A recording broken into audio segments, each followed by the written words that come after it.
I'm Lynn Cable, and I am the president of Amherst Glebe Arts Response, AGAR, and this afternoon I'd like to welcome you on behalf of Amherst Glebe Arts Response, the Monacan Nation, and the Monacan Indian Nation Cultural Foundation, and the Amherst Museum and Historical Society. So it's three of us. We received a grant from Virginia Humanities, of which you will hear more from David Berenger this afternoon, and we also received a grant from the NEA, The Big Read.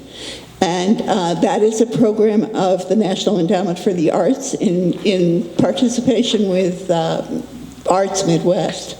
And this afternoon, this is the kickoff for the Big Read, and it is the Karenne Wood project. And I'd like to introduce you to Chief Branham of the Monacan tribe. I want to thank everybody that's here today. It's a beautiful Sunday, so it shows that you're really interested to come in, and look at what we are doing here. We're honoring the life of Karenne Wood, Monacan poet, mother, just down to earth, good and kind person, and I'm very proud that she was a member of the Monacan tribe. And as I was introduced, I am Kenneth Branham. I'm the chief of the Monacan Nation. Again, thank you all for coming, and I'm going to turn it over to Karen Pollock and let her talk about what's going on. I think she's going to open us up with a prayer. And Karen? Nahan Pipise, Teresa Pollock, Makila Kewa, Mima, Monacan Nation, Yesa.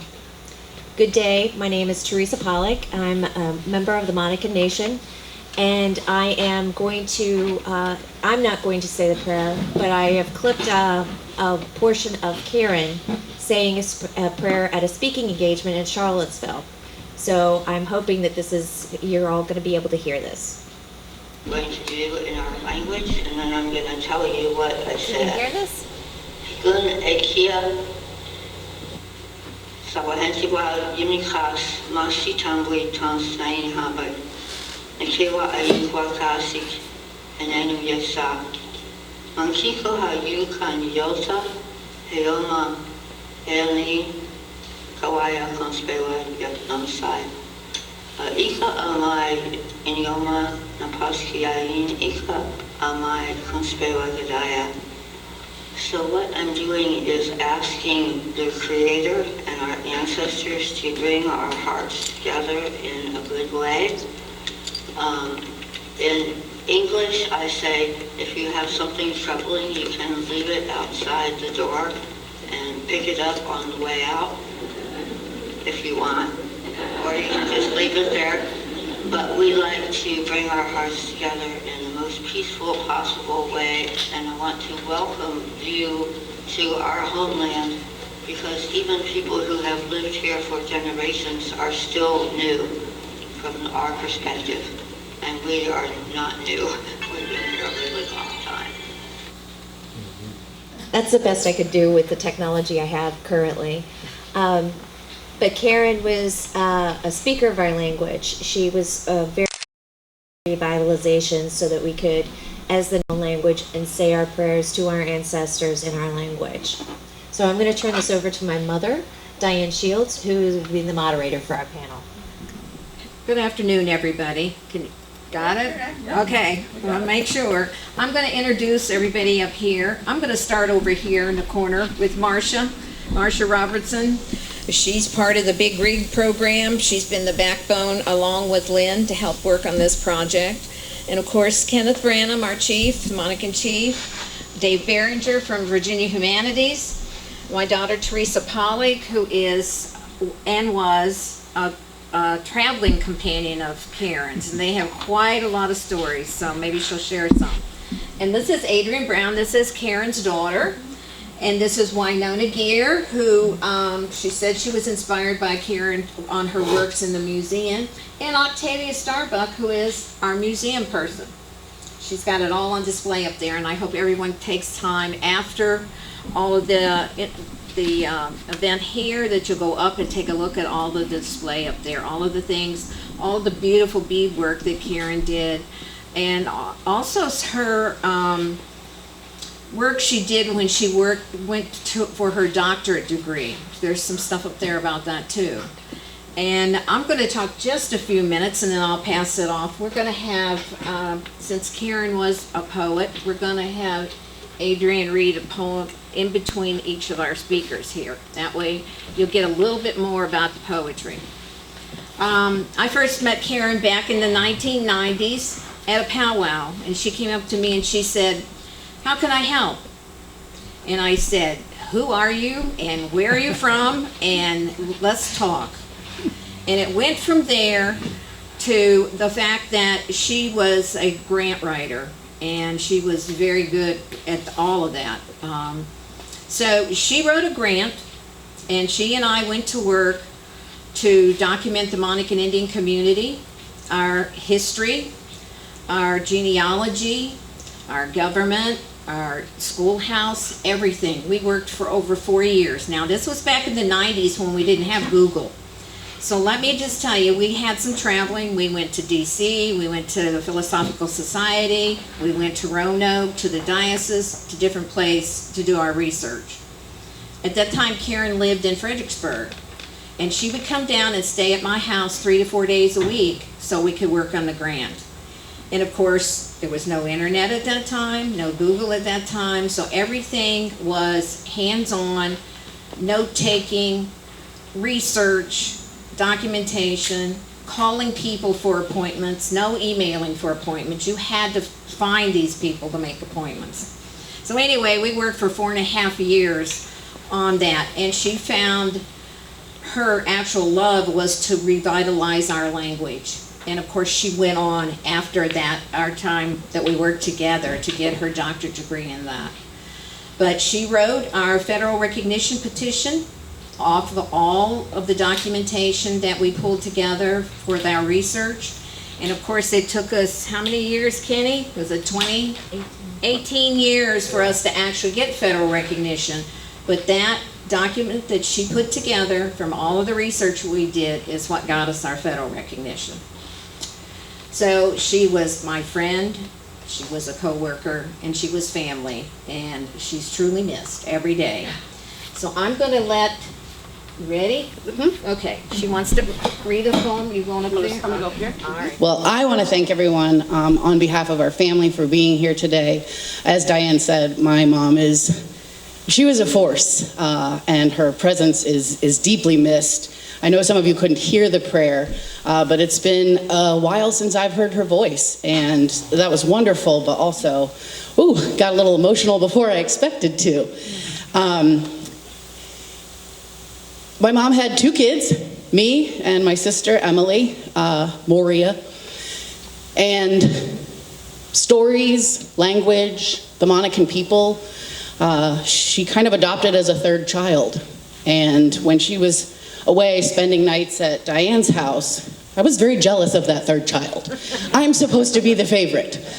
So I still hold on to that a little bit. I'm in therapy, don't worry. But she put so much into raising,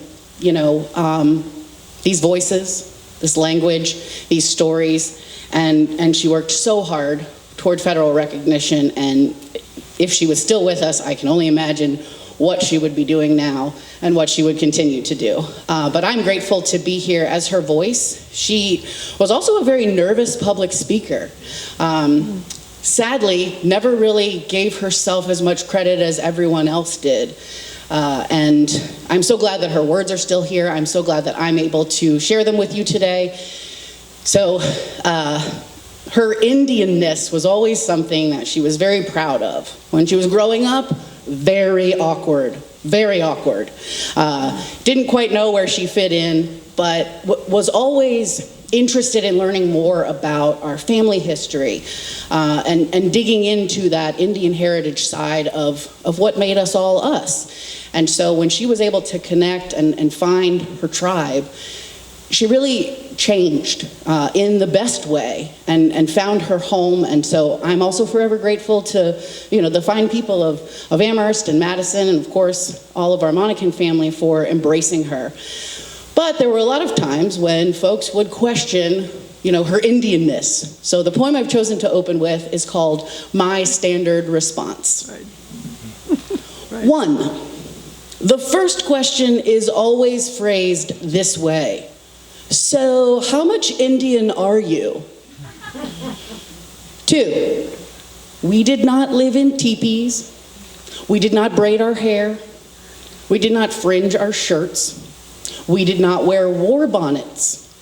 We did not chase the buffalo. We did not carry shields. We were never Plains Indians. We tried to ride, but we kept falling off our dogs. 3, a local official came to our office to ask our help with a city event. He had a splendid idea to kick off the event and show everyone in town that our tribe was still around. We should go up to the bluff overlooking the city and make a big smoke signal. Then they would know we were here. Who ever heard of smoke signals in the forests? I imagined us upon the bluff lighting one of those fire starter bricks. We haven't made fire since the Boy Scouts took over. And how would the citizens know it was us? They'd probably call the fire department. 4, as they ask, they think, yes, I can see it in her face. High cheekbones, whatever those are, and dark hair. Here's a thought. Don't we all have high cheekbones? If we didn't, our faces would cave in. But I do have a colonized nose. I'm sick of explaining myself. I finally say, it doesn't matter to my people. I ride off to my ranch-style home. Time to weave a basket or something. I had the privilege of working with Karenne for 15 years formally, and much longer than that if you count the occasional informal stuff. And she became, to me, not just a dear friend, but somebody who felt like family. And most of what I'm going to say in the next 5 minutes or so has something to do with gratitude. But I want to start, speaking of gratitude, by thanking Lynn and Agar and everybody who was responsible for putting this event together. As Lynn said, Virginia Humanities was able to provide some support for it. I'm happy about that. I'm even more happy to be here among these friends. And he said, there's this young woman named Karenne Wood who you just have to meet. And eventually we did. We worked together on a few projects that Virginia Humanities supported. She was a project director, and she was so good at what she did that we invited her to join the board of Virginia Humanities. It was called Virginia Foundation for the Humanities in those days. And she was our first Native board member. And she was performing brilliantly as a board member, taking a very important role in the work that we were doing, advising us in ways that nobody else could advise us, helping to direct our work. And then the anniversary of 2007 approached. And we managed to get some funding from the Commonwealth of Virginia to establish, as part of that 400-year anniversary of the birth of Virginia, a program within VFH called then the Virginia Indian Heritage Program. Karenne resigned from the board, and she took the position.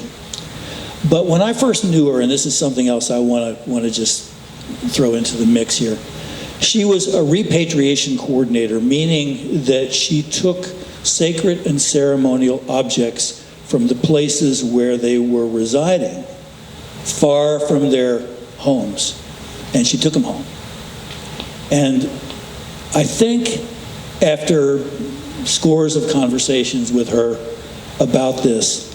I think that work was really preparing her spirit for the work that she would eventually undertake. It meant so much to her to return these objects, to feel what others were feeling as they were receiving these pieces of their tribal life coming home. And she spoke about that all the time. And so I think that really kind of shaped how she would approach her work in Virginia. And she approached it in a way that's very difficult for me to describe, except that it was full of contradictions. She was absolutely meticulous in her scholarship and in her approach to telling the truth. And yet, she was open-minded as just about anybody I've ever worked with, always ready to learn more. The other contradiction that I think Karenne carried within herself is a mixture of pride and humility. She was intensely proud of her native heritage. She was proud of the work she was doing. She was proud of the people she came from. And yet she was deeply humble about who she was and about how ill-prepared anyone would be to take on the work that she took on. And yet she did it. She did it with courage. She was not a natural public speaker, as has already been noticed, and yet she became one of the most effective public speakers I've ever heard, even whether she herself believed it or not. Karenne's record is just full of achievements. It's full of, if you've seen the Virginia Indian Heritage Trail Guide, that beautiful book that so much represents who she is, because it contains all of the information about that a complete novice or newcomer would need to know about the then 8 state-recognized Virginia tribes, presenting it in such a way that didn't compromise on the truth, didn't compromise on the scholarship, and yet was completely accessible to almost anybody. And that too is the way that Karenne approached her work. She approached it with compassion, she approached it with generosity, and she approached it again with humility. And so what I want to just end with is saying how grateful I am for the privilege of having worked with this woman who was such a powerful spirit and such a generous heart. And that's another thing that maybe we should say is, as brilliant as her mind was, she always led with her heart. That's where she thought the essential work lay, and I think she was right. So thank you all very much. So when I was invited to be a part of this panel, they said, you're going to talk about your mom being a mom. Well, I have 40 years of stories. I've got some good ones, I've got some bad ones, and I've got some embarrassing ones. So thinking about what can I share with folks, my mom was always a poet, always, and I inherited her love of words. And that is something that I am grateful for. In the exhibit, there's a couple books that say Phoebe, which is the poetry journal at George Mason, where she received her undergraduate degree. David said she always led with her heart, which is very true. But years and years and years ago, sometimes following her heart brought her to a man. One time that man was my dad.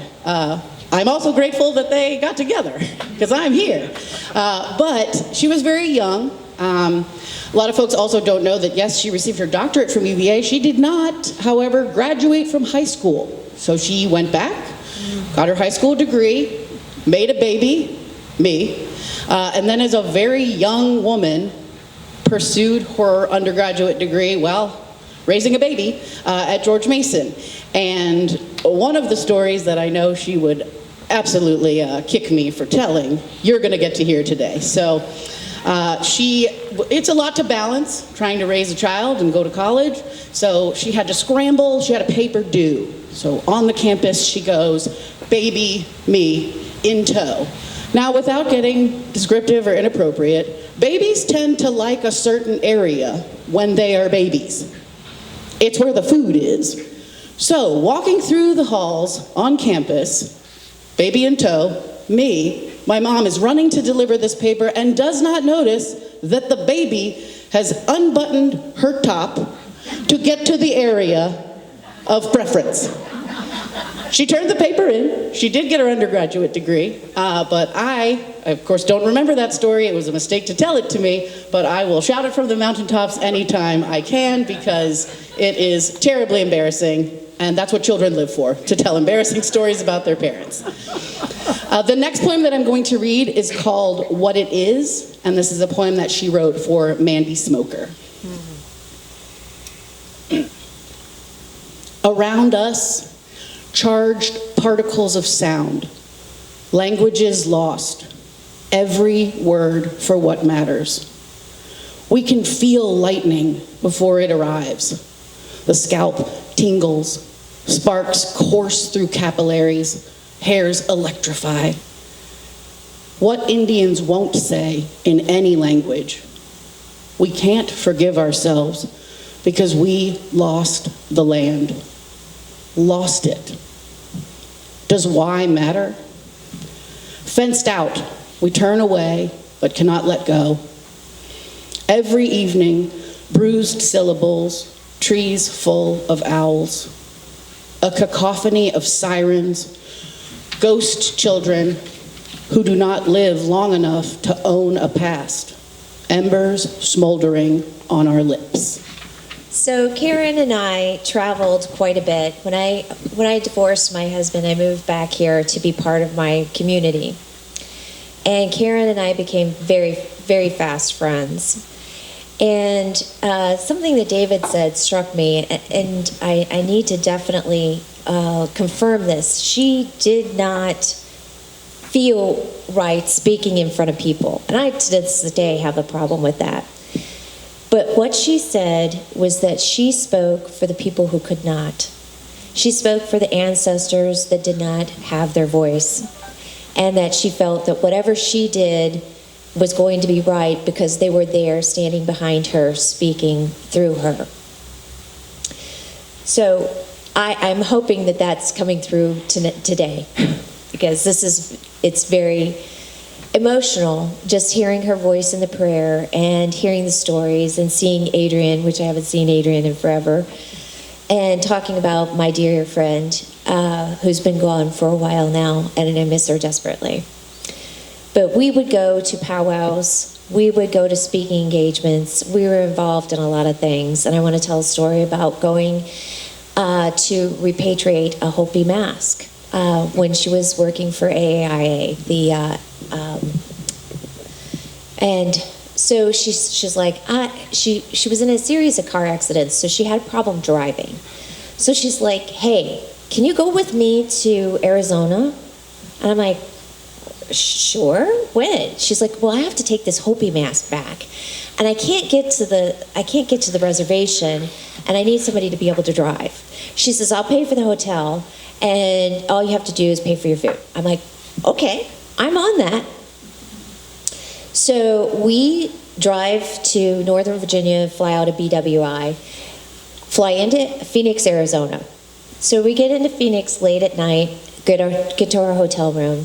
When we wake up, we walk out. We were going to go walk to get our rental car. And we walked outside, and it was blazing hot. And we started walking. I'm like, there's no way. So we had to take a taxi. So we went, got our rental car, went to Cracker Barrel, because that was one of her favorites, Cracker Barrel. And we stopped to eat. So we're driving north out of Phoenix, and we've got several hours worth of driving time to go. And she falls asleep next to me. So I'm just driving down the road, and there's pinyon pines, and there's these signs of these deer. But they're not regular deer deer signs you would see around here. They're like big deer. And I'm like, Karenne, do they have different deer out here? She's like, those are elk signs. And I'm like, oh. And so we traveled on up, But we got to the reservation, to Hopi Reservation. It is in the middle of nowhere. I mean, I have never experienced anything like this, and I was so glad that I got to do it with her. But Karenne was a meticulous planner as well. So while we were out there at Hopi, we were going to go to Canyon de Chelly. And it's a canyon with a lot of petroglyphs and a lot of really interesting things to see, and we're going to go horseback riding.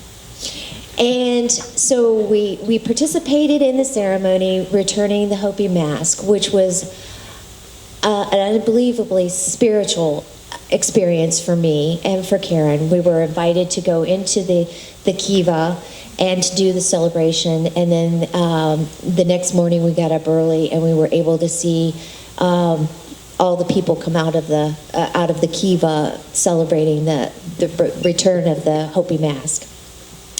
So we decided that we're going to go on to Canyon de Chelly. So we're a couple hours away. We get in the car, we're driving. Now, mind you, Arizona had happened to have some weather there about the week before. A lot of rain. And it's their springtime, and they need the rain. And so we're thankful for that. But we get to the place that we're supposed to be going to do our horseback trail ride, and there's at least 6 inches of mud. You can't get into where the horses are. So she's like, well, there's a place down the way, I think, let's just travel on further. So we went down, and we went to Jay's Res Rocket's horse place. I think that's the actual name of it. And it was close to the Thunderbird Hotel. So we got on the horseback tour, and we were going to go for 4 hours. Now I'm kind of glad that we knocked that down to 2.5. But we hadn't been on a horse, and I can't tell you how long. And we're riding through the canyons with this guide. It's just the two of us. And she's like, would you stop with your horse? I'm like, the horse is doing whatever it wants. My horse was behind her horse, who was behind the guide. And my horse would run up on her horse, and then her horse would run up on the guide. And then her horse would she'd back her horse off, and my horse would back off. So we were kind of like this the whole time. And she's like, you need to control your horse better. And I'm like, I'm trying. So we're riding through, we're seeing the petroglyphs, we're enjoying the scenery. It's an amazing experience. We've had a wonderful weekend. All of a sudden, it starts to get cold. And it starts to snow. And we're going through little rivers, creeks, or whatever you want to call them. My feet are getting wet. I have on a sweater and a jacket. She's got a sweater and a jacket. It's getting colder. And now it's starting to snow flurry. And now we're on our way back to the corral. And we are freezing because we're so cold. Our feet are cold, wet, and it's snowing. And I'm like, how did the ancestors do this? I'm like, yeah. She's like, I don't know. She's like, I want something warm. I need some coffee. I need something to eat. So we get back to the corral, and Karen's horse decides it wants to roll. And I'm like, oh my God, Karenne, get off your horse, get off her horse. And she's like, I'm trying. She got stuck on the saddle horn. She ripped her jacket. She jumped off the horse just in time. So I get off my horse, we get in the car, we're frozen to death. We go down to the Thunderbird Hotel, where we take off our shoes and socks at our table. We had gone through the line and got everything possible that was warm, coffee and everything. And she's like, oh my God, what were you thinking? And I'm like, I don't know. This was your idea, you planned it. And I said, I was just along for the ride. And that is the way that we pretty much did our adventures throughout all of this. She's like, hey, you want to do this? I'm like, oh, hey, yeah, let's do that. I'm like, I'll do it, whatever. And she was always great with that. She was a planner.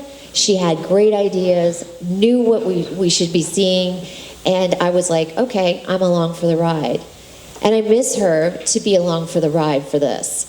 And so I'll leave it at that one.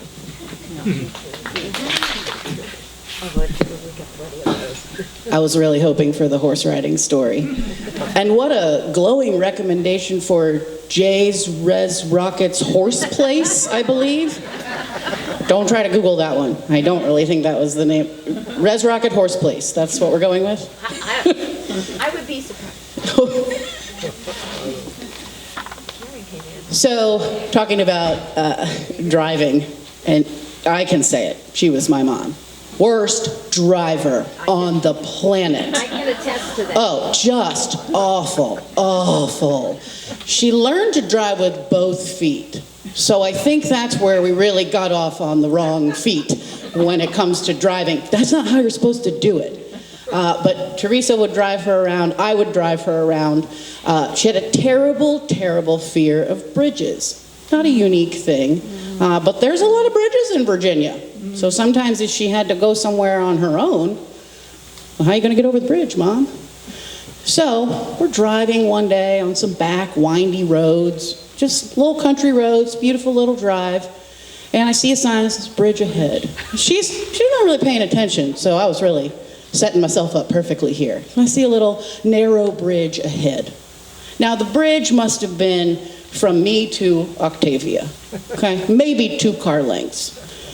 Again, she's not paying attention, so we just kind of come around. Here comes the little bridge, and I decided to just stop the car in the middle of the little bridge. And I just stopped and didn't say anything. And she says, "What are you doing?" I said, "Well, you don't seem very nervous. Do you realize this? We're on a bridge!" And just screamed as loud as I could. And she thought, "You have lost your darn mind, girl." But every time she went over a bridge after that, she would approach the bridge, hit the bridge, and then say to herself, "I'm on a bridge!" Somehow it helped her get over some bridges. I'm not saying maybe the Bay Bridge, nothing that big, but little on-the-spot therapy. I think it worked. I'm now going to read Past Silence, which is an homage to Michel Rolfe Trouillot. It's been a while since I practiced my French. Past Silence.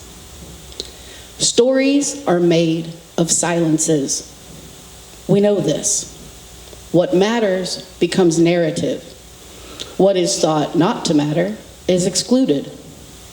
Some call it history, which is one kind of story, with this distinction.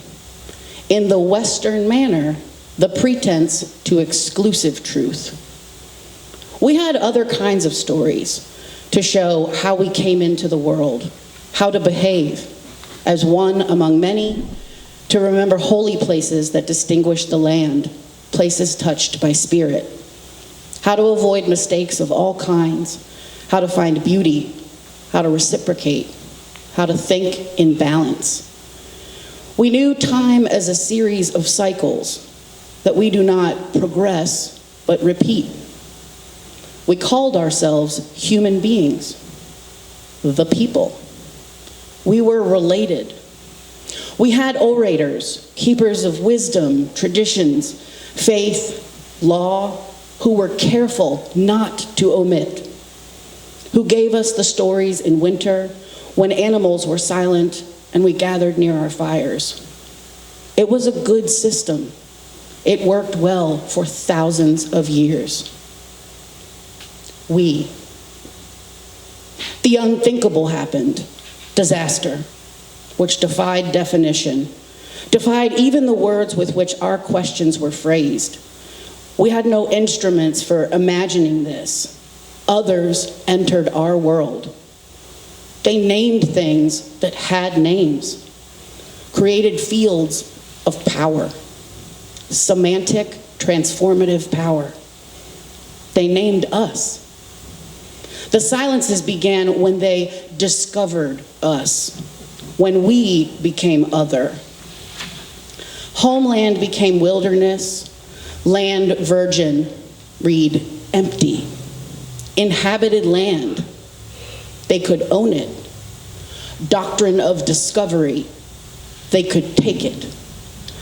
Degrees of humanity, we were now not quite human. Our past appeared in museums of natural history with dinosaurs insects, and rocks. Not in history museums with stories of human beings. The illusion of dichotomy, i.e., history begins when they arrive, is preceded by prehistory. Thousands of years of prehistory excluded because they were not here. Ipso facto, palimpsest, the covering of an ancient text by writing over it. In archaeology, the burial of a site by building on top of it. Call it the Americas. We are. Is it really inconsequential that the history of America is being written in the same world where few little boys want to be Indians? How do we recognize a bottomless silence? We became invisible. Passive voice, no one was responsible. Words were manipulated. Words like extinct, disappeared, vanished. Mists of history obscuring the gaze. Words like authentic, full blood. No real Indians remained. A language of euphemism, discovery, not conquest. Battles, not massacres. Language of simplification, villages, not towns. Gardens, not agriculture. Survival skills, not science. Legends or myths, but not history. Language of interpretation. Words like savage, like lore, past tense, lived in teepees, hunted buffalo, wore feathers, like dead. We began to believe this story, became imprisoned in invisibility, because it did not matter whether we fought or surrendered. Words like culture, like traditional, the bottomless argument, who is an Indian? We became self-destructive. We are still. And all the commemorations, 400 or 500 years of this or that. Others decide what is momentous and why, as though their imagined destiny foreshadowed the sequence of events. Archival power, retrospective significance, primary sources. Marching bands, Knights of Columbus, Plymouth Rock, Santo what's-his-name, packaged history, Pocahontas, Thanksgiving, American myths for public consumption, heritage tourism. What is it worth? Who wrote this story? Who imposed silence on neglected events, filled that silence with new stories, read, about power? How they invented democracy, free enterprise, cultural plurality, as though these did not already exist, as though it was a new world. We are still here. The past is not history. It is all of what happened, not some of what some have said happened. Truth lies not in being faithful to a view of what mattered, but in confronting the present as it represents the past. In examining current injustices, we create and recreate the past in the present. Only then can we participate. Revise narratives, insert absent voices, seek words that resist erasure. I met Karenne October the 19th, 2016. The museum and other organizations were invited to a meet and greet workshop for the day. And it was just absolutely fantastic. Karenne gave this presentation, a PowerPoint slide presentation, and it just really opened my eyes to just a lot of things. There was so much spirit in what she was talking about. So I approached her afterwards, and I asked if she would do a talk for the museum membership, which was also open free to the public. And she said she would. She'd be delighted. So on June the 26th, 2018, she was a very busy lady, we finally got that set and had just a fabulous time here at the museum learning Monacan history. And I took her in afterwards to show her the Monacan exhibit that we had. And, it was general information. It needed some revision. It needed, something about Dr. Walter Plecker in it. It needed timeline update. It needed some spirit. And Karenne said afterwards, yes, it does need some spirit. So that was in June. And in August, I lucked out by getting an intern. She's already been introduced. Nona came to us as an intern, a career internship for a full year. Oh, I was so excited. She, we were to teach her about what a museum was, what you did in a museum. I made a schedule so that she got to be in all the different departments. I'm a staff of one, so she was with me basically the whole time. And when we were getting to doing exhibits, we were looking at the Native American exhibit, and I said, this needs some help. I've been talking with Dr. Karenne Wood about this project of getting, it changed. It just needed some color and some spirit in it. So Nona took on that challenge. She worked on a cow exhibit for me. I'm talking about all the cows in Amherst County, and did very well at that. She wrote articles for the newsletter that comes out, and we were having a great time. And I said, all right, it's time to start on the Native American, the Monacan exhibit. We want to do pre-contact and we want to do post-contact. So, of course, we had no funding, but we called Karenne in, and I introduced her to Winona. And Karenne looked at her and she says, oh my God, I haven't seen you since you were this big. And then, of course, before COVID, there's a lot of hugging. and so we started meeting with her just about every 2 weeks. So that was September the 11th. And then we met again with her September the 27th. And she was helping us put together a content list, an index of what we needed, just what we needed to take a look at. So in the meantime, Winona is looking at all this. She's writing. We got, in the next year, 2019, that was 2019, we contacted Chief, and we got Kenneth over there to talk about, look at our outline and, look at what we had and what we needed to do. We got Diane in on reading, what we'd written and doing revisions and helping us with that.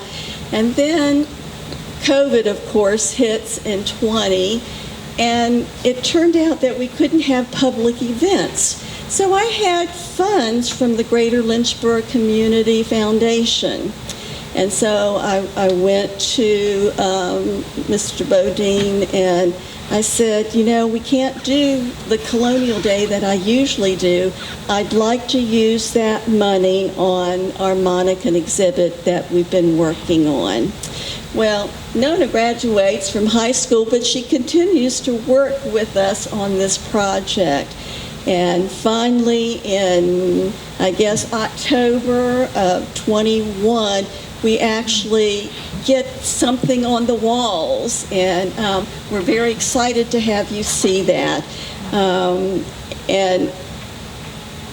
Nona had worked on what artifacts we would like to have, and then we approached the council about if we could have a loan of some artifacts, because we had a few reproductions, but not hardly anything. So the day that when we got approval and then we went to pick them up, Lou is wrapping them. Lou, raise your hand. She's wrapping them for us, and she's like, they're like, these are my babies, and I said, Lou, I will take very good care of your babies. I promise. I have my own babies that I care for. So I was excited when Lou came to see the exhibit as well. So that's how we started with Karenne. We lost her way too soon. She never has seen the exhibit, but she knew the direction we was going in, and I think it has spirit. So I'm excited after the program that if you didn't go in before the program, that you'll go up to the museum. We'll be open until 5 so that you can see that exhibit. And there's a couple of special exhibits that'll only be there today. Pretty sure a cardinal rule of public speaking is don't put your chapstick on in front of the audience, but there's no way I'm going to make it through this without a little extra moisture.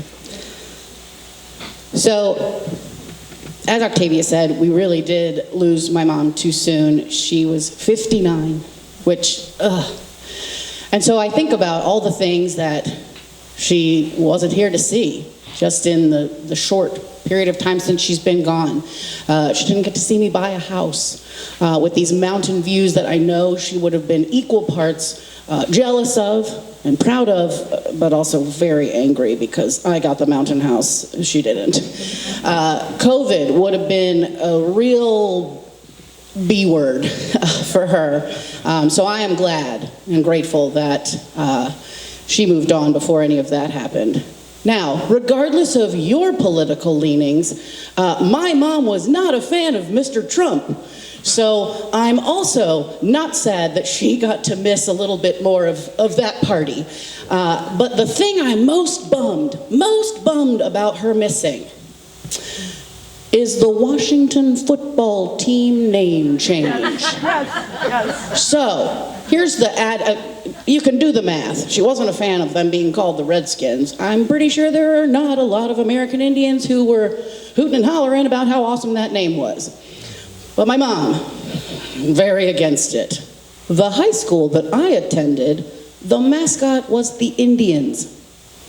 I was a cheerleader. So Mom had a very difficult time coming to my football games and watching me go, Indians on the war path, woo! I think she came to one game and said, I love you very much, I support you, but I cannot sit in the bleachers while that is happening. And I said, Mom, I understand. So now that we are the Commanders, the Commodores, whatever we are now, go Washington sports ball guys. She did not get to see that name change, and man, she would have been really excited. Excuse me. Markings on Earth. At night, when the streets of your cities and villages are silent and you think them deserted, they will throng with the returning hosts that once filled them and still love this beautiful land. Chief Seattle. 10,000 years of history. And we find the remains of ancestors removed from their burial mound, where stones sank into the welcoming grasses and would have stayed. Sentinels over a shrine to the spirits entombed there. But the river changed course.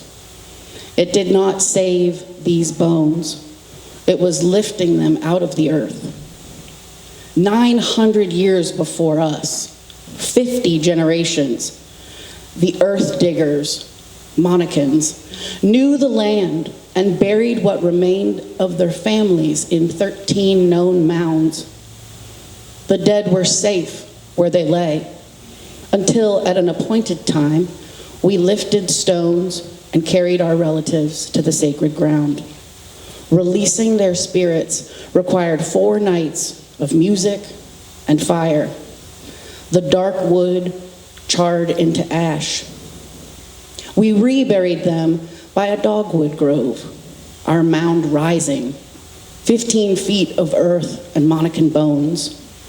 Encompassed in mist, its spirits lifted toward the sky.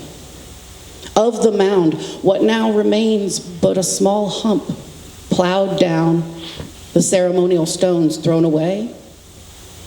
So little is left us, nothing really, save those few who listen with their blood, who might save our people. Scientists, sifting through the dirt for the scars of wood post holes, tell us how to reconstruct our homes. Stone axes, chipped flints, potsherds. We locate our markings on earth.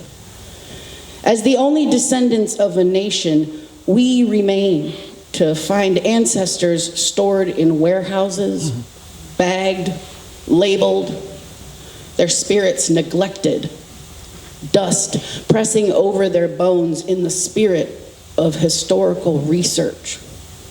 We are left among ruins to save what we can. Our grandparents who did not depart but remain among us, as we may remain after 900 years. We would bring them home, give their bones to the cradle of earth, their songs and ours quivering through the stone.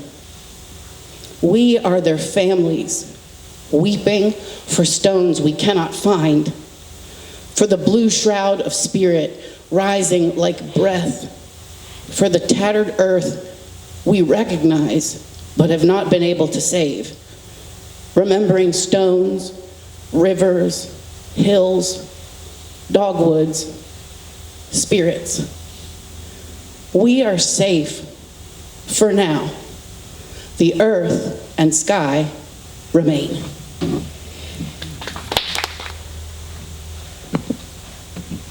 I am also short. Please forgive me if I am not the most gracious speaker. It was one of my hopes going into museums that I would be behind the public scenes, but as it turns out, this is actually a very public field. Unfortunately, it seems that I got to know Dr. Karenne Wood in the last year of her life. I was a senior in high school, and I had the whole world in front of me. I didn't know quite yet what I wanted to do. I was looking into museums, and I came to this one, and it gave me all of the experience I needed in the world to know that this is where my heart laid. One day I went into the museum, and I was about ready to graduate from high school, and I still had not yet known quite what I wanted to do with my life. I had known that I wanted to be a doctorate, hopefully in anthropology, and I had my eyes set on University of Virginia. And in comes this woman who had achieved all of these things and proved to me that I could do it. She was the first woman Monacan to graduate with a doctorate from this university, and that is something to aspire for. All of her work that she has done in her life is everything that I want to be. She gave me a vision for this exhibit, and it took me 3 good years to do it because I wanted to do it right, and I wanted to do it with the spirit that she wanted it to go into it. But I can only hope that I have done her justice. She truly is the most amazing woman. I really wish that I could have gotten to know her better.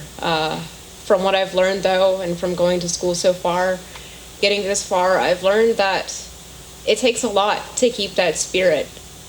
Going through your work, you find that your own people just become another page in a book, and sometimes that feeling gets removed from you. You start looking at it as just another piece of your history. But you have to keep that spirit burning, and I try to keep it in everything that I do because that's what I want. It's what she wanted, was to never have to forget your people, to be academic, to achieve these wonderful things in institutions, but to still remember who you are. And I think that that is something that truly only an amazing woman could do. I'm sorry, I wish I could say more, but truly, she was an amazing person. Thank you. Thank you, Wayne. In talking about this event to honor Karenne Wood, I remarked to somebody the other day that I feel like an outsider in a family reunion. I haven't had the lived experience with her that the rest of the panel have had.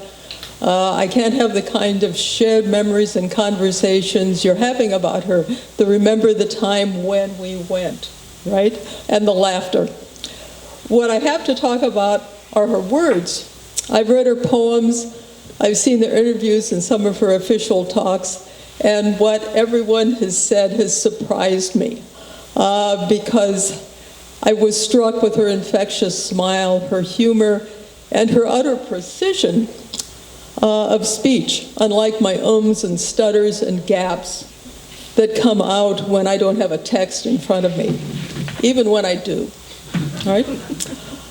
I'd expect that exactness from a poet who's concerned with getting the right word, the right placement, the right line break. In those interviews, she emphasized how words are creative, that they call into being what they name, for good or ill. For that reason, she said, Native societies have always been, in her words, judicious with language. Words can express or silence, shame or uplift, dismember or remember. And I'm going to riff off David's remember word. The word remember means what we generally think of when we use to bring the past into the circle of the present, to tell stories about and honor those who have gone before us, which is what we're doing today. And those of us who didn't know her are being brought into the circle of those who did. I'm struck by the number of poems that she dedicates to particular people and in memory to them. I know poets do this all the time, these dedications. But Karenne Wood's poems of remembrance are especially powerful. Read Veterans Dance with My Father or Red Elk, and you'll see what I mean. The word remember also implies putting together what has been taken apart. Dismember is a word that literally means to tear apart, often referring to dismembering limbs from a body. We all know about the death and dismemberment of Jamal Khashoggi, a journalist. The Monacan Nation and other nations were dismembered. And then I read something from Markings of the Earth, which Adrian has already done, so I won't do it. Repatriating the remains of a people and burial goods. The effort in which Karenne Wood was such a part is to bring them back to the body and land of the people, to remember them with ceremony. Dr. Wood was a linguistic anthropologist, historian, and poet. She knew that when a language is lost, a whole system of Native people. In the poem that Adrian will recite, she says, "We have nothing to teach the wind, nuzzling itself across the land. It's poetry beyond mortal language. But the people in turn speak back. That speech, that conversation created relation, expressed meaning." Here are some lines from the naming. Tuned for utterance, our senses are like gates encircled by the landscape of voices, antlers and feather shafts, rivers and cliffs that have spoken to us, the sky's hue and rushing of waves talk to us and within us. Or more lines from the same poem. With our tongues we offered names to the waters that still speak of us, Shenandoah, Mississippi, Iowa, Minnesota, Niagara, Illinois. Will our enemies' children hear the rivers singing those names? In another poem, she asks, what if, as through history a language dies out, if its names cannot be uttered, or if they exist mapped as place markers no one interprets? Passapotansky, Chattanooga, Saratoga, they are part of the ground, a language of vanishing symbols. Language becomes a hollow shell, just road signs, markers. In my country, Black Hawk Federal Savings, Black Hawk Road, Black Hawk Junior College. Karenne Wood writes how the Akamel Odom people keep their language and the meaning conveyed in the language alive. They celebrate the songs of ants and orioles given to the dream singers in a distant time. Through hundreds of poems, each rendering of dream, we are calling the singers of past generations. They come forth among us now, ancestors, beings of sky and earth. Through the dance and the dreams we connect. Karenne Wood worked to remember the Monacan language so it could be used, so that those in the present could reestablish the relations to the speakers of past generations and to what they valued, so that they could continue their conversation with the land around them. As a poet, she was judicious with words because she wanted them to live right now when we read and share them together. That's it. I wasn't scheduled to speak, but sitting here listening to the panel, you know, Karenne Wood gave so much to everybody she came in contact with, and especially the Monacan people.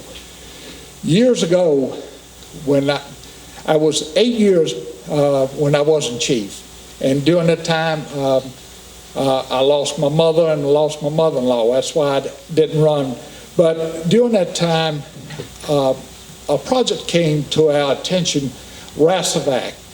And some of you heard it, it's been in the news.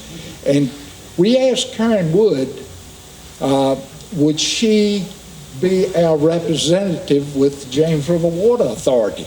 And she said yes. Now, this was before federal recognition, so, you know, there was laws they supposed to contact us, but not being federal recognized, they kind of told us what they wanted to tell us, and that was it. But once we got federal recognition, that changed. But Karenne Wood brought it to our attention, and she said, something's not right. I have the strangest feeling that they're not telling us the whole story. You know, we were that close of saying, okay, go ahead and build that pump station. But she told our former chief, Dean Brown, something's wrong. We need to get it checked out. So we talked to our lawyers. They went in and with their persistence, the Freedom of Information Act, they found out that that whole project, which had been going on for approximately almost 10 years before, was based on a bunch of lies. They had people that were doing work, archaeologists, that weren't qualified to do what they said they were qualified. So, you know, the whole study was thrown out. And there was a lot of, they said that there were no other alternative routes. Our attorneys found out that there were not only an alternative route, there was probably 7 or 8 of them. But none of them had been checked out. But Karenne Wood pushed the issue and made them, and told us and advised us to, you know, go deeper. And we did with our lawyers. RASAVAC, there will be an announcement very shortly where alternative route has been found, you know, and they're going to make it sound like they did it, but we suggested that route. You know, I had to sign a letter saying we approved of the new route. Yeah, well, yeah, we told you about it. You know, so an announcement will come out very shortly about that. And, you know, they're going to start the new route, and that city, I'm going to say city because it was a major Monacan site. And it was probably as big as probably Richmond is today at that time.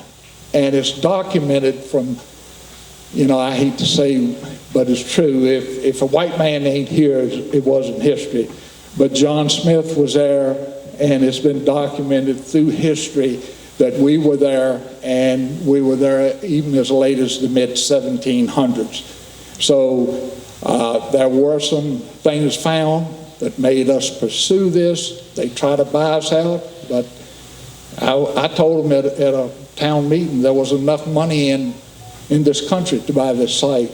And I will say, I told them that if we couldn't save that site, it wasn't a native site in the state of Virginia that we would be able to save. So with our lawyers, we have beaten them, and Karenne Wood, her gut feeling is probably why we will have that site for generations to come. And I'm so thankful for her. And this young lady here, when I walked in, I've only met her once, but I said, oh, that's Karenne's daughter. She looked just like her, I think. And I love Karenne. Karenne, we all love her, and she will live on forever with the Monacan people. Thank you. I tell you what, going through personal belongings after someone passes is always an adventure. You could laugh, you could cry, you could be angry. You don't know what's going to be in the box. I've never had to read through so many water studies to try to find documents I was looking for. So I also am very educated about the Rasawek debacle. Water studies are also very boring. So I'm going to close with Blue Mountains, but before I start reading, I do want to, again, thank everybody for being here. If you haven't seen the exhibit up at the museum, please go take a look. Thank you very much to the museum for having us, to Lynn for her hard work putting everything together, everyone on the panel. I just love you dearly, even if I've just met you today. There's a little piece of Mom in all of us, and I think that we are doing a fine job carrying that on. There are some people who say, or people that you'll say this about, there are people who were meant to be mothers. That's just what they were meant to do. Now, my mom was a great mother, so I'm not talking mess, but she is not one of those people who was meant to be a mother. She was meant to do all of this. She was meant to find the stories, to tell the stories, to lift up the voices of our ancestors.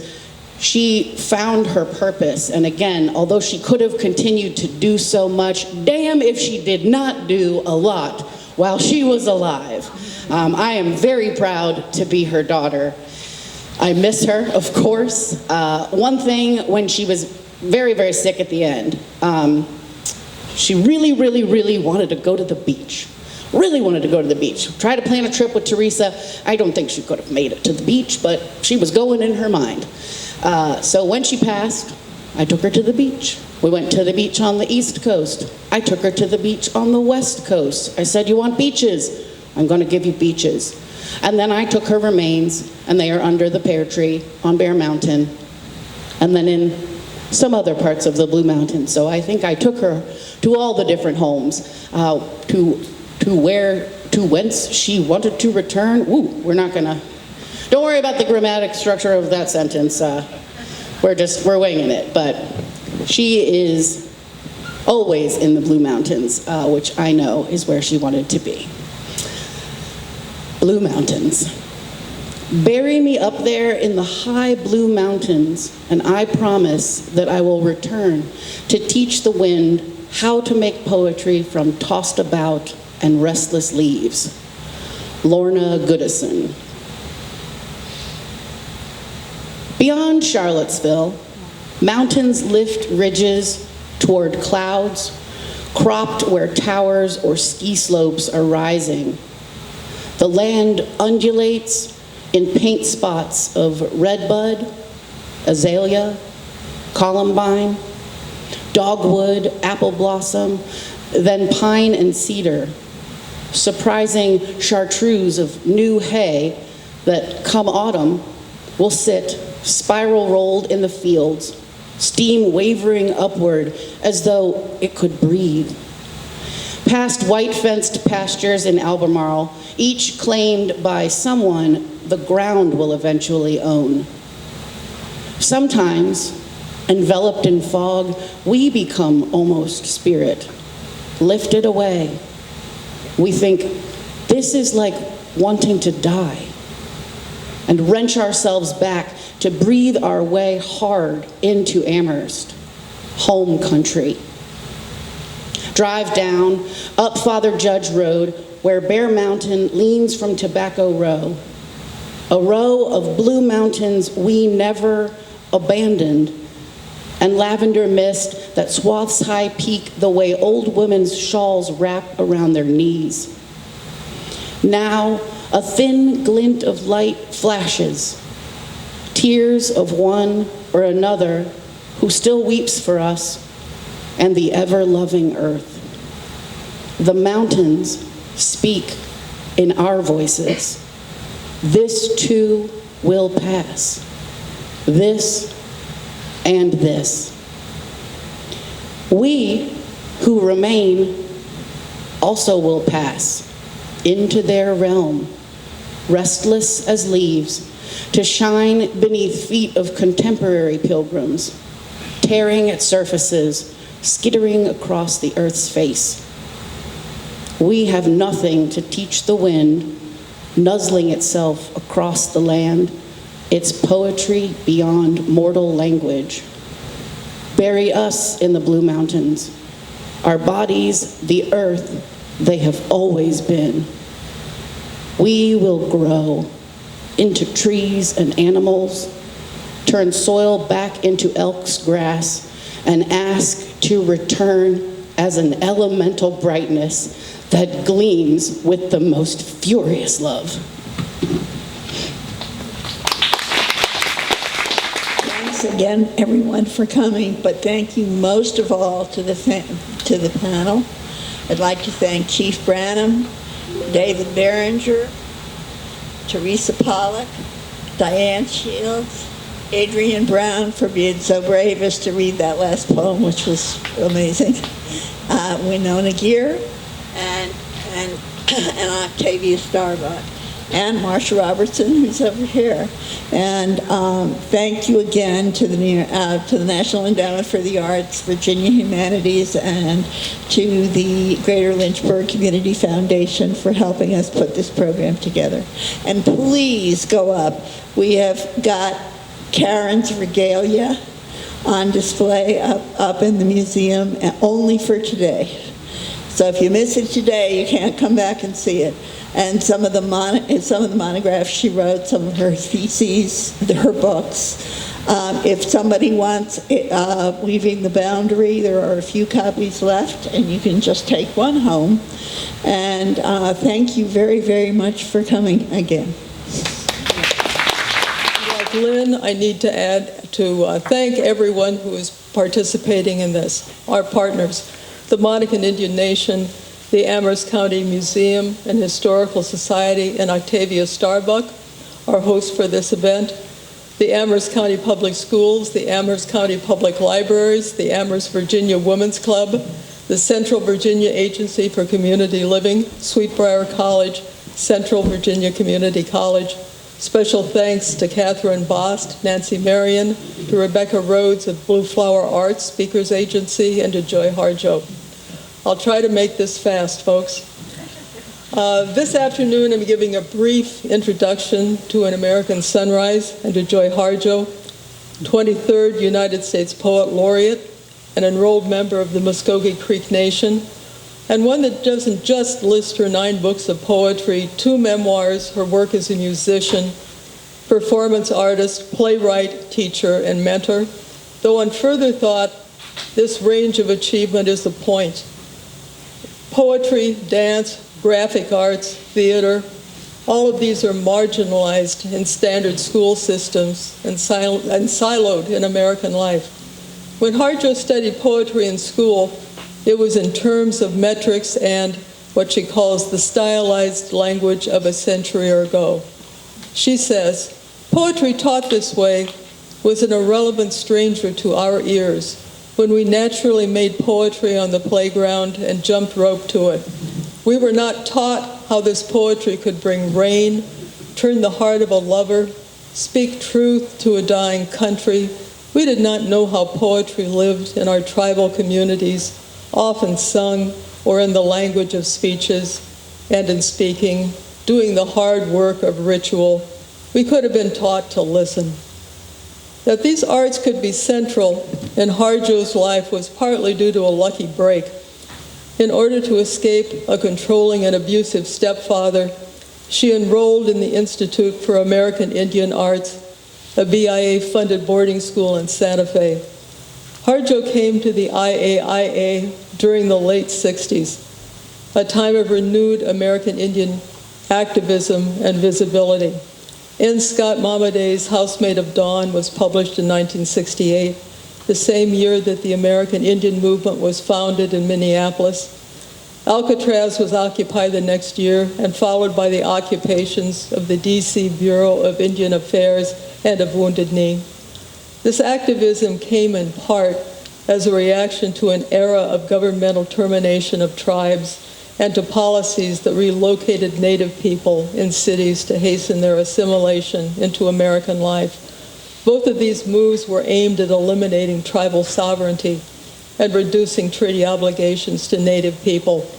The IAIA provided a lineup of stellar arts educators, and it attracted a critical mass of Native students from all over the country. For the students of Harjo's generation, politics and arts couldn't be separated. In her first memoir, Crazy Brave, Harjo reports that though her fellow students still acted out intertribal rivalries, quote, "We were united by music, history, and art," she says. "We were all skins traveling together in an age of metamorphosis, facing the same trauma from colonization and dehumanization. We were direct evidence of the struggle of our ancestors. We heard them and they spoke through us, though, like the others of our generation, we wore bell-bottoms and linen eyeglasses." And another quote, "We aspired to be traditional, contemporary, 20th century warriors, artists, and dreamers." Harjo makes great claims for the power of poetry, music, dance, theater, and drawing to connect to a world of dreams and to a spiritual ancestral realm alongside of this one. She recounts that as her childhood life became more suffocating, quote, "With poetry, doors would open inside." She sees music as a direct communication with the sacred. The jazz that first awakened her as a child is a way to speak beyond the confines of ordinary language. Poetry is singing on paper. Drawing gives access to dream and vision. Dancing is like painting. Through rhythm, I travel through the stars, she says. Harjo notes that most of the members of her father's family died young, that part of her father's difficulty in living in 1950s America stemmed from the early loss of his mother and not having the community of a living Indian father or grandfather to guide him. She states, "I am one of the oldest living relatives of our family line. My generation is now the door to memory. That is why I am remembering." This responsibility is one of the ways that Harjo's work intersects with Dr. Wood's. Each holds herself responsible to a community. They put Native histories at the heart of their work, recentering lives too often invisible or marginalized in text or mangled in popular culture. Karenne Wood reminds us of the great hair and sky woman. She voices Paquaquineo de Hawamis. She retells the story of Ira Hayes. John Smith looks different from the point of view of Amarelik or Amanute, who most of us know by another name. She brings the reader into Bear Mountain, where women make apple butter for the St. Paul's Church Bazaar for $3 a pint, and I'm sure the price has gone up. She describes the Veterans Dance with her father. As those who will read An American Sunrise will see, Harjo's poems are interspersed with sections of prose, with details from her own family's storehouse of stories, and those documenting Creek and indigenous history. The quote from the Indian agent that precipitated the Dakota Wars in 1862, her great-aunt Ella Mohawi's Jacobs' testimony to the bravery of Harjo's multiple great-grandfather Mohawi, the Red Stick lost to Andrew Janskin in 1814, from which her grandfather escaped, gravely wounded. The song of encouragement sung on one of the forced marches west to Oklahoma, a reference to the Indian Religious Freedom Act, which finally legalized Native religious and cultural practice in 1978. Harjo engages with such memories of personal and cultural trauma and establishes what poems can do in response. The memory of the lost land's beauty and carnage creates transgenerational mourning and the need for numbness and forgetting. One poem is entitled, How to Write a Poem in a Time of War, a title that has an implied question mark after it. The poem keeps beginning with a description of a scene of war, then breaks off and says, no, not here, you can't begin here. What is a poet to do when, in Harjo's words, memory is shredded because it's impossible to hold with words, even poetry? In a sequence of short poems, Exile of Memory, Harjo recounts a return to the southeastern Muskogee lands. She is told, do not return, don't look back. I'll quote at some length here. We were warned by one who knows things. You will only upset the dead. They will emerge from the spiral of little houses lined up in furrows of marrow and walk the land. There will be no place in memory for what they see. The highways, the houses, the stores of interlopers perched over the blood fields where the dead last stood. And then what? You with your words in the enemy's language. Do you know how to make a peaceful road through human memory? At this point, recall Harjo's statement about poetry carrying out the hard work of ritual. In Poet Warrior, she declares, ritual is how we make community, how we open a door for respect for the sources of life. She adds, I believe that every poem is ritual. There is naming, a beginning, a question, then possibly revelation, then closure, which can be setting the reader, speaker, or singer out and back on a journey. Harjo counteracts the cycle of loss by listening to the sources of life which are always there. In her visitor's condo above the Tennessee River, not knowing what she will find, she sees, in her words, a singing tree. It sings of the history of the trees here and of what has happened since the grandfather has passed. The new American town, the Civil War, atomic power, and the banks that are the worship places of the new. It is a singing that welcomes her back home. The final verse, she says, is always the trees. They will remain. There's an achingly beautiful poem, Washing My Mother's Body, in which Harjo envisions the ritual she had been unable to undertake after her mother's death. She imagines herself getting her mother's white enamel bread baking pan, filling it with water, getting soap and a clean washcloth, all the while recalling her mother's life, recounting her love of beautiful clothes. She begins with the mother's unlined face, washing each arm, looking at the scar from the deep fat fryer at work, the rings still on her fingers, moving to her mother's legs, remembering the varicose veins from too much restaurant work.